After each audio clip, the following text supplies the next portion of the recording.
Hello, welcome to the City of Toronto Growth Funding Tools Public Information Session. My name is Gabriela Gonzalez and I am your moderator for today's session. I'm a director with Argyle, a public engagement consulting agency supporting the city with this very important project. As many of you know, September 30th was the first National Day of Truth and Reconciliation. I hope you took a moment to recognize the important contributions of Indigenous peoples in Canada and the important work that is still required on the path of reconciliation. Now, I would like to take a moment to acknowledge that today we are meeting on the traditional territory of many nations, including the Mississaugas of the Credit, the Anishinaabe, Chippewa, Haudenosaunee, and the Wendat peoples, and is now home to many diverse First Nations, Inuit, and Métis people. We also acknowledge that Toronto is covered by Treaty 13 with the Mississaugas of the Credit. Next slide, please. Here's the agenda for today's session. We will start with the Growth Funding Tools overview presentation by Lubna Salim. She's the project manager and a director, financial transformation in the Office of the Chief Financial Officer and Treasurer. Then we will do a deeper dive on the three growth funding tools, starting with a presentation on development charges, followed by parkland dedication and the community benefits charges. Lubna will then come back on to give you a quick overview of the project and engagement timelines. And we want to make sure that we give you, the public, an opportunity to ask questions. So in the second half of today's session, we will facilitate a Q&A. But please don't wait until the end of the session to submit your questions. You are encouraged to submit your questions throughout the presentation. If something interesting prompts a question or a comment, feel free to type it in the Q&A chat and submit all of your questions and comments to all panelists. Next slide, please. I just want to run through some housekeeping items before we get started into the formal part of today's session. First, if you're experiencing any technical issues, my colleague Taruni would be very happy to help you. You can call or text it at 1-778-895-5439 or email tsingh@argylepr.com. As I mentioned, there will be a Q&A session after the formal presentation. Please submit your questions throughout the session. I see questions coming in, so thank you for doing that. And make sure that you send your questions or comments to all panelists to make sure we're able to keep track of all those questions coming in. You have the option of enabling closed captioning by clicking on the CC icon at the bottom left of the WebEx screen, right beside the WebEx assistant blue icon. You can also ask questions by raising your hand, which is an icon you will find on the bottom right-hand corner of the participant pop-up screen. Please leave your virtual hand raised until we have the chance to get to you. We will do our very best to answer all questions today, but if we don't get to your question, we will update the FAQ document found on the project website. Please be respectful when making comments. As you know, the City of Toronto is an inclusive public organization. Racist or other forms of discriminatory or hateful comments or questions will not be tolerated. Please be aware that this meeting is being recorded and personal information such as your names, opinions, statements, and voice will become part of the public record. Lastly, we're bringing you this virtual information session from our home. So if there are disruptions or broadband connectivity issues, please bear with us. You may hear my cat or see my daughter at some point. So apologies in advance if that happens. Now I will pass the mic over to Andrew Flynn, the controller for the city, to say a few words. Over to you, Andrew. So thank you very much, Gabriela. I appreciate everything that you're doing for the city. And I'm just very briefly going to talk about the purpose of today's sessions and then turn it over to my colleague Lubna. So today we're going to share information about the growth funding tools that the city is currently looking at. We're going to update on future opportunities for you to continue to engage. Hopefully, we'll be able to answer any questions that you may have about the process. And lastly, we're going to request your input on a brief survey to document and make sure that we understand all of your questions and concerns. Before moving on to the next slide and having Lubna start working through the presentation, I just wanted to express the city's thanks for your participation in this process. This is about making sure that we hear from as broad a spectrum of the residents, businesses, and visitors that the city serves. And, we're here to ensure that the Growth Funding Tools project that I have the pleasure to lead. Gathers information from all different sources in order to bring forward our best advice to City Council as they consider a new bylaw as required by legislation. So thank you all very much for your contribution. I encourage you to participate in active debate. That's what we're here for today, and I'll look forward to answering your questions. And with that introduction, I'll turn it over to my colleague, I believe, Gabriella, to Lubna. Is that correct? Yes. That's correct. Thanks, Andrew. Thank you, Andrew. Next slide, please. Good morning, everyone. My name is Lubna, and our main goal today is to begin the conversation on growth funding tools, or GFTs. We'll spend most of today's session sharing some basic information on these tools. Growth funding tools are complex, and admittedly, some of the information we present today is technical. My colleagues and I will try to keep it as simple as we can. Others who are here today will want a lot more details than what we present. As the project progresses and we have more information, we will make the details available to you on our website and in future sessions. Next slide, please.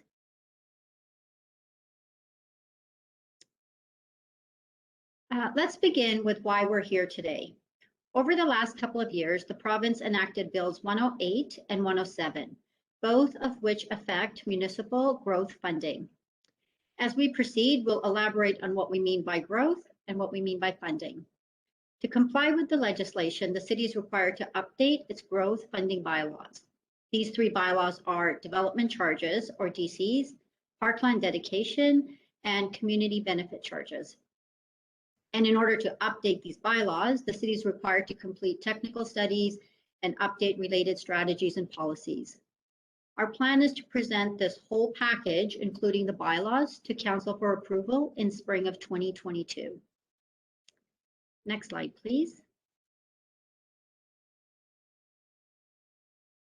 So I'll present an overview of the three tools, and my colleagues will provide more details in later sections. I'll begin with 3 points that apply to all three of the tools. First, the tools are charges levied on new development or redevelopment. Second, these tools can be used only to fund services and infrastructure required as a result of population and employment growth in Toronto. So these are not for maintenance, operations, or state of good repair. Number 3, charges are paid by applicants. So these are developers or landowners seeking development approvals from the city. So let's quickly outline some of the high-level legislative changes to these tools. One of the changes to the development charges is that instead of a list of items that cannot be funded, the new legislation has a prescriptive list of items that can be funded. For example, the prescriptive list includes water, waste, housing, roads, transit, etc. Overall, there are a few changes to DCs, but the changes are not major. Parkland dedication has not changed much, but we want to use this bylaw update as an opportunity to address some current challenges. Community benefit charges, or CBC, is new and replaces density bonusing. It's imposed on developments with 5+ stories and 10+ residential units. It's the most flexible tool we have, and we can use it to pay for a myriad of capital infrastructure, such as public art, streetscape improvements, and parks. However, the limitation is that the amount levied cannot exceed 4% of the land value. In the past, these tools were updated at separate times. And even though the time to complete the updates is shorter than it was in the past, this time we have an opportunity to optimize the tools and ensure that they work well together. Next slide, please. It's going to come as no surprise when I say that Toronto is one of the fastest growing cities in North America. Our population is projected to increase by 20% over the next 30 years. That's about 700,000 more people. That's akin to adding a city the size of Hamilton to existing Toronto boundaries. This means more people and more places of employment. More people also means more places to live. To state the obvious, to maintain existing levels of services for the additional people, new infrastructure and more services will be required. And growth funding tools have been and will continue to be a significant way for the city to pay for this growth. Next slide, please.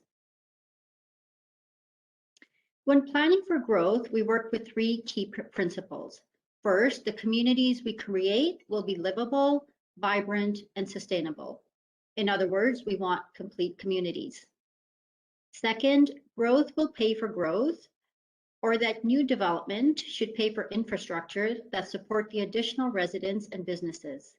And under the current legislation, growth does not pay for growth. Number three, if we can't achieve growth paying for growth, the city should at least be revenue neutral, or the city should at least be in the same financial position as it was before the new legislation. And currently, we're analyzing the financial impacts of this new legislation. Next slide, please. As I've said before, the three tools are an important way of paying for growth infrastructure. Together, they generate about $750 million annually. This number is an estimate that varies from year to year, and it does not include in-kind contributions.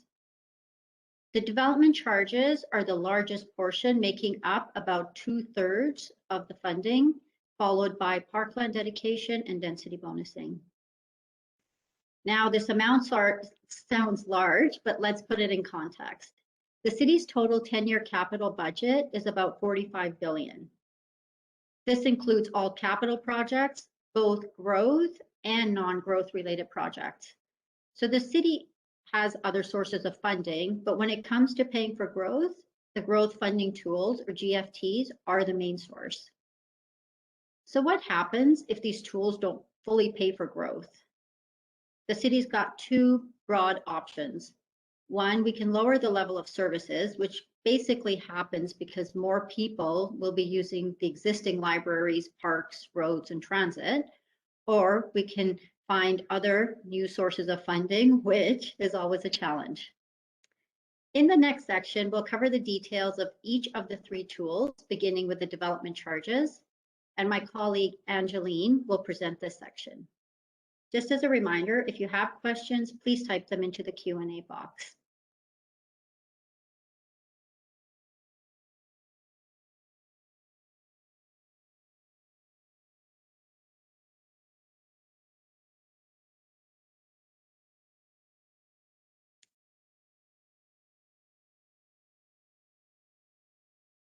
Angeline, you're on mute. You're good now, Angeline. Oh, thank you. Thanks, Lubna. That was a great introduction. Now I'd like to start by introducing myself. My name is Angeline. I'm an analyst at the City of Toronto. And I'll be speaking to the development charges section of the presentation today. Hopefully you'll come out of this meeting with at least a few takeaways on DCs. Next slide, please.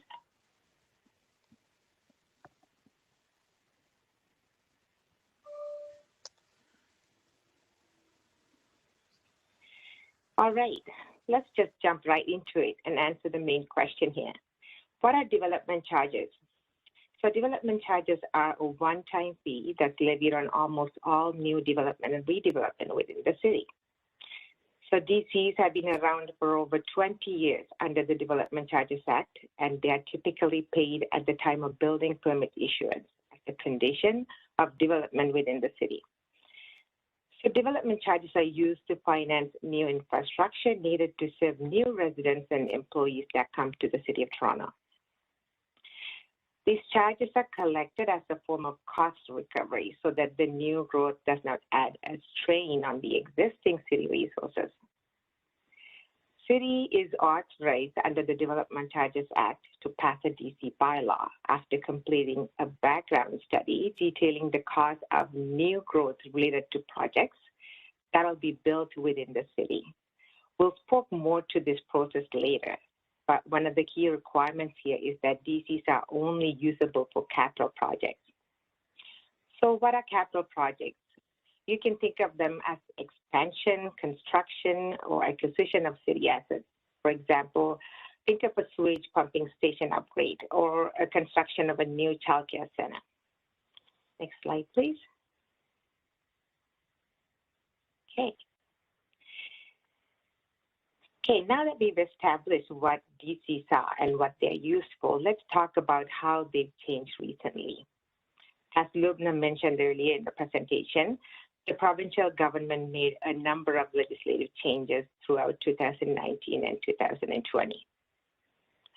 So the aftermath of those legislative changes varied by statute, but for the Development Charges Act, we saw the creation of a limited list of services that we can fund as opposed to a list that we could not fund before. The specific services are put on the screen here. I've split them into hard and soft services, and we can look at some examples here. So outside of that, DCs are now fully cost recoverable, where in the past we had a 10% deduction for soft services.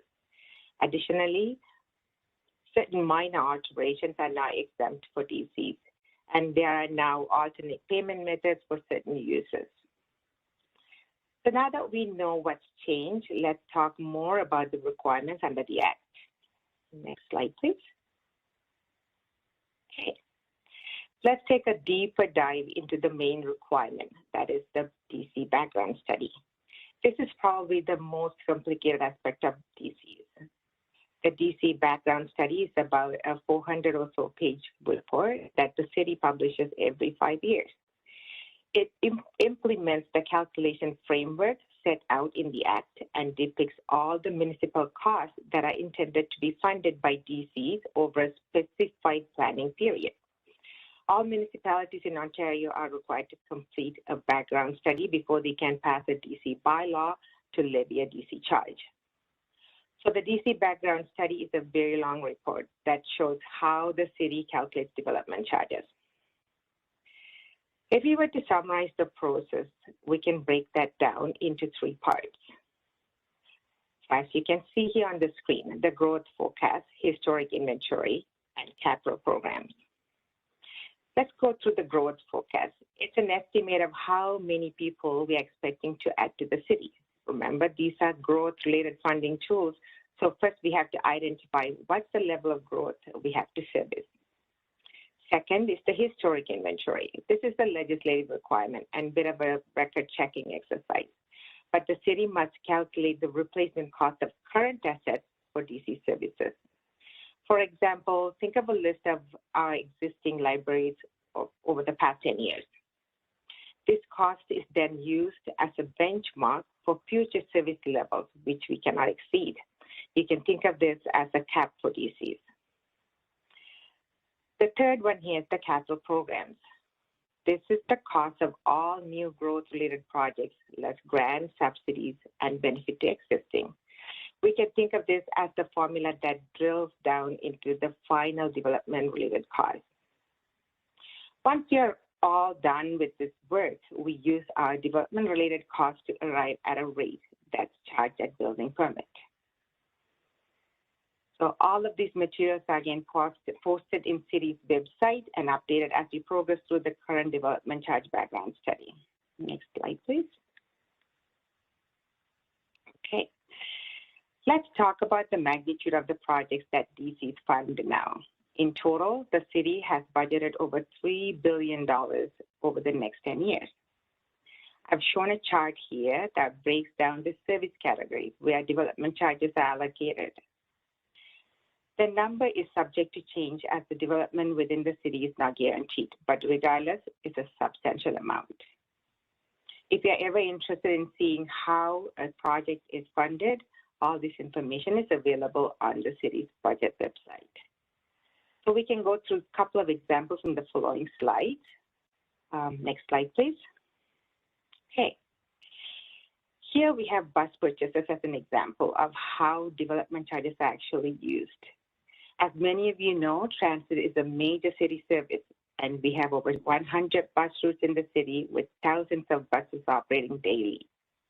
The TTC is planning to expand both Toronto's bus fleet with the addition of 300 new fully electric buses and 300 new hybrid electric buses. In the 10-year capital plan, TTC shows new bus purchases for over $700 million. The project is financed through a combination of debt, federal subsidies, and development charges. Development charges fund approximately 25% of the purchases, which is quite significant contribution. This is about $180 million, as you can see on the screen here. Next slide, please. Okay, another example here is libraries. I've included an example of Witchwood Library branch renovation and expansion project. The library itself was first opened in 1916 and is one of Toronto's heritage properties. Recently, the city has started a capital project with the purpose of revitalizing all public service areas in the library while preserving the heritage components on both exterior and interior of the branch. The size of the branch will be increased by 10,000 square feet, and new outdoor space will be created to connect the community to the building and revitalize the streetscape. The project is financed primarily through debt and development charges, with DCs contributing roughly 40% of the total cost. So this is the end of the development charges section of the presentation. I hope you found this informative. If you have any questions, remember to put them in the Q&A section on WebEx. If you have any additional questions after this presentation, feel free to check out the DC website. Now I'll pass it on to my colleague, Danny, to speak to Parkland. Hi, everyone. Thanks for joining us this afternoon. My name is Danny Brown. I'm a project officer with Parks, Forestry, and Recreation. And I'll be talking to you today a little bit about Parkland Dedication, which is one of the 3 tools under review. Next slide, please. So as we talked about in the DC overview that Angeline just provided us, we are using these growth funding tools to address growth infrastructure in the City of Toronto. And you saw 2 examples, libraries and buses, as 2 examples of DC funded projects. Another piece of critical infrastructure that we build in the city to accommodate growth is Parkland. And we know, especially during this era of COVID, getting outside and accessing our parks and open spaces is more important than ever. And so to accommodate the growth and support it in the city, we need to keep growing and enhancing our park system to maintain that high quality of life and our sustainability as a city. One of the primary ways that we grow the park system in Toronto is through the use of this tool called Parkland Dedication. The authority for using this tool is derived from Section 42 of the Planning Act, which allows municipalities to require development projects to dedicate a portion of their development site as public parkland. Alternatively, if the development site is not suitable for an on-site parkland, we can also use this tool to collect cash in lieu of parkland for the equivalent value of the space otherwise dedicated. And these funds can be used to acquire new parks, improve existing parks, and or build recreational facilities like community centers, arenas, playgrounds, and sports fields. Next slide, please. In terms of the details of the Parkland Dedication tool, I already mentioned that the Planning Act provides authority to municipalities to use this tool, but there's a little bit more nuance to explore here. The Planning Act for Parkland Dedication sets out both what's called a base rate as well as an alternative rate for Parkland Dedication. The base rate is 5% for residential development and 2% for non-residential development, and the land equivalent value as cash in lieu. However, this base rate is sort of a one-size-fits-all approach that doesn't respond to the different conditions across the very many municipalities in Ontario with a different set of needs. So the Planning Act anticipates the use of an alternative rate that can be more responsive to the unique development conditions of different Ontario municipalities. The alternative rate has certain parameters that need to be met in order to pass or institute an alternative parkland dedication rate. Namely, it has to be within those maximums identified on the slide in front of you, and it has to be informed by a parks plan that demonstrates need for parkland in a municipality, which I'll get to in one moment. And just for reference, our current alternative rate in Toronto is 0.4 hectares per 300 dwelling units, both for land and cash in lieu of land, and it's capped at 10, 15, or 20% of the entire development site, depending on the size of the site. And we'll get back to circling back on the alternative rate itself in a moment, but I want to turn our attention first to that parks plan, that parkland strategy that we have as a city. Next slide, please. So in 2019, City Council adopted the Parkland Strategy, which is a city-wide strategy for growing, enhancing, and improving the park system across the city. The Parkland Strategy importantly measures the amount of parkland per person there is across the city, as well as identifies challenges in the city geographically where that access to parkland is more inequitable than in other places in the city. So some highlights from that mapping in the Parkland Strategy include a sense that we have 1,500 plus named parks in the city. Those cover about 13% of Toronto's land area. If you add up all the parks and open spaces in the city and then divide that by the number of people in the city, our average citywide parkland provision is about 28 square meters per person. Now, that is an average across the city, which doesn't reflect the different pressures of density in different parts of the city. And as you'll see on that map on your screen there are some parts of the city where lots of growth is occurring, where there is much less access to parkland than the citywide average, those places that are tagged in yellow or deep orange. You might also notice that some patterns emerging where we have quite good parkland provision in proximity to our extensive ravine systems that do the heavy lifting for parks and open space in the city. If we take out those ravines from our parkland analysis, we get to about 15 square meters of parkland per person across the city. So the ravines, doing the math, pull about half of our parkland provision. So they contribute about half the amount of space for our parkland system. And once we measure growth, we see about a 10% decline in citywide provision of parkland by 2034 if we don't grow that system. And so for context, that is the pressure on our system as a result of growth and helps us to understand what the need is in the city. As part of this project, we are updating the Parkland Strategies mapping analysis to incorporate current development information, as well as the most recent parkland system in the city, incorporating recent acquisitions and improvements since 2019. Next slide, please. So how do we use the Parkland Dedication tool? We're going to walk through a few examples of how we use the tool. On large-scale development applications like this one at Don Mills and Eglinton Avenue East on the former Celestica site, we were able to use the Parkland Dedication tool to secure a large parkland dedication that provided space not only for a large public park, but as well as space for a new community recreation center. And we're using the Parkland Dedication tool not only to secure that land, but also some of the additional parkland that was not able to be generated on site will be contributed as cash in lieu, and some of those funds will also be used to support the design and development of the community recreation center itself. Next slide. In other examples, at 666 Spadina, at Spadina and Sussex, we were able to use Parkland Dedication to convert a portion of their private outdoor space in their current apartment building into a public park in the course of their addition of a new rental infill building on the site. So able to turn what was once private green space into a public park on a site that became more dense as a result of infill development. And at 158th Street in Etobicoke at Islington and Lakeshore Boulevard West, we were able to use Parkland Dedication to acquire a narrow strip of land at the rear of the development that allowed us to expand an existing park and contribute additional utility to the existing parkland. Next slide, please. As I alluded to earlier, we're going to circle back to the alternative rate. And so although the alternative rate is creating parkland for us and is working in the city, we do have a number of challenges with the current tool and the current approach, largely as a result of changing a development in the city since the alternative rate was first passed in 2008. The city's changed a lot since then, and so has our development landscape. The current alternative rate is primarily based on the size of the development site rather than the number of new units. And as you can see, that results in some strange outcomes where two different developments with very different densities and similarly very different impacts on the amount of parks that are required contribute the same amount of parkland dedication. And that's because the tool is based on the size of the site and not the density.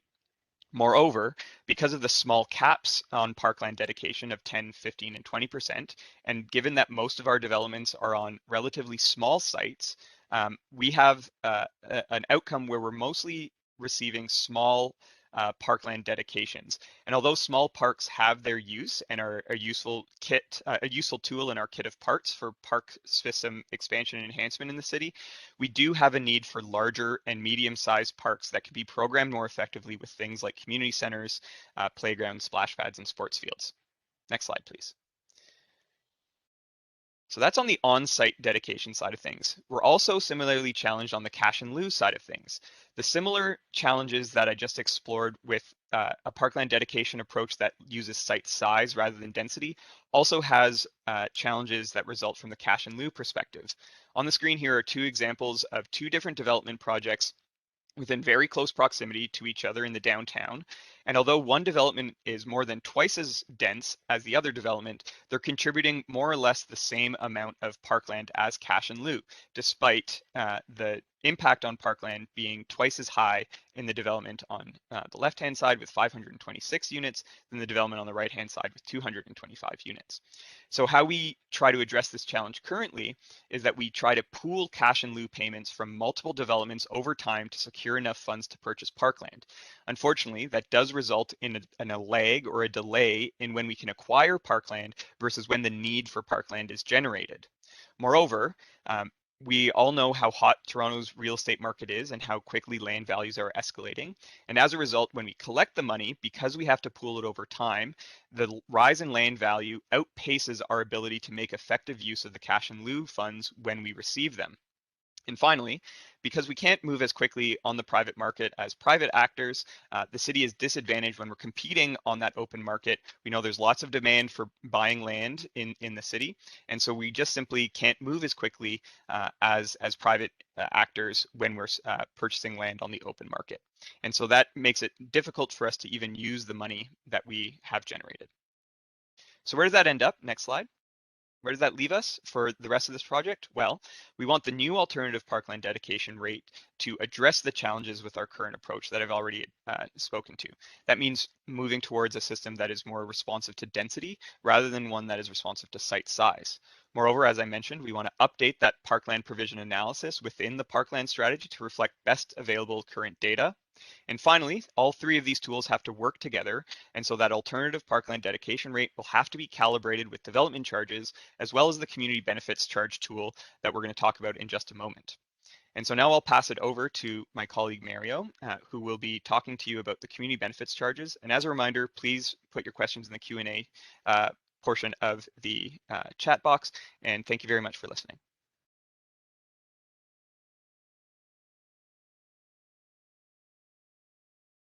Good afternoon, everyone, and thank you for joining us. My name is Mario Giambattista, and I am a project coordinator with the City Planning Division, and I'm here to talk to you today about the new community benefits charge. Next slide, please. What is a community benefits charge? Well, basically, it is money or in-kind work collected from developers to pay for growth-related facilities and services. It's important to note, though, that it is for growth-related costs only. So for those things that are required to accommodate the new population coming into the community and improve the community in which is receiving this new population. I'll speak about this briefly in the next slide, but we currently have a system called Section 37 density bonusing, in which we were able to accept community benefits in exchange for density heights. And some of the things that we were able to collect for in the past was for community childcare centers, parkland acquisition and parkland improvements, public art, affordable housing, rec centers, and streetscape improvements. Next slide, please. So what I was saying was that under the old system, formerly Section 37 density bonusing, those were the type of elements we were able to collect. So while this is a new tool, the idea of collecting monies from a developer to pay for community benefits is not new, but the types of development and the nature of the calculation of the payment has changed. Currently under the Planning Act, Section 37 allows for an arrangement between the city and the developer through which additional height and density that is being asked for is exchanged for community benefits in the form of cash or an in-kind construction. This is Section 37 of the Planning Act. The density bonus tool did not have a cap, but was based on the percentage of increased value of the land of the development. The community benefits charge regime replaces the old Section 37 and is now will be the new Section 37. Next slide, please. The legislation does provide direction on how the new CBC is to work with the development charges to pay for growth-related capital costs. While the DC has a prescribed list of items, the community benefits charge is intended to augment and fill in the gaps. And in order to use this CBC tool, a strategy is required. And it requires the city to come up with a list of services and facility that we want to charge or pay for. We need to establish the need for that service or facility, and we need to estimate the cost of those services based on the need. And in combination with the growth forecasts, we can derive our charge. The community benefits charge strategy is a background study that is needed. To implement the charge, we take the list of facilities and services and the calculated charge and set it out in a CBC bylaw, which would be approved by council. This bylaw is appealable, but how does it apply? Well, it will apply to all developments that are 5 stories or more and include 10 or more residential units. It also sets out in regulation that there is a cap of that the community benefits charge is capped at 4% of the land value on the day before the first building permit is issued. So there is a cap as opposed to the old system where there was no cap. And then there are also the rules that say that in each calendar year, 60% of the funds that are collected are to be allocated or spent. Next slide, please. So what are we working on? And there are a number of questions and elements that we are currently working on, and this is your opportunity to help us answer these types of questions. So what are the questions that we're working on? Basically, what is the rate structure? The Act is silent on how we should structure the charge. Should it be based on an appraised value that is undertaken with every application? Should it be a gross floor area charge? Or that being an X amount of dollars per square foot, or should it be some other rate structure? Also, what we're looking for is what should the community benefits charge fund? What needs to be on the list? Thirdly, how much money is needed annually to pay for all these benefits? How should the funds be allocated to eligible services and facilities? Should it be allocated by priority, by type of a facility? Let's say affordable housing or parkland or public art. Should it be allocated geographically within the community that is receiving the development? Or should it also be shared across boundaries? What do we need to implement a new charge as to update the official plan policies? Do we also need to update implementation guidelines, and we have to come up with new technology updates at the city to deal with it. We also have to look at how we're going to deal with disputes, and those are some of the questions that are being looked at. Next slide, please. I will now thank you for listening. If you have any questions, please don't forget to raise your hand and later or type them in the Q&As. I will now hand it back over to Lubna for a project timeline overview. Thank you, Mario. Next slide, please. I want to draw your attention to a few key items in this table. As part of the technical study, so that's fall 2021, the draft growth studies and capital inventories are now available. If you're interested, please contact us. And then in spring of 2022, the technical studies will be released, which will be followed by a statutory public meeting. And shortly thereafter, the final report and revised bylaws will be presented to council. Next slide, please.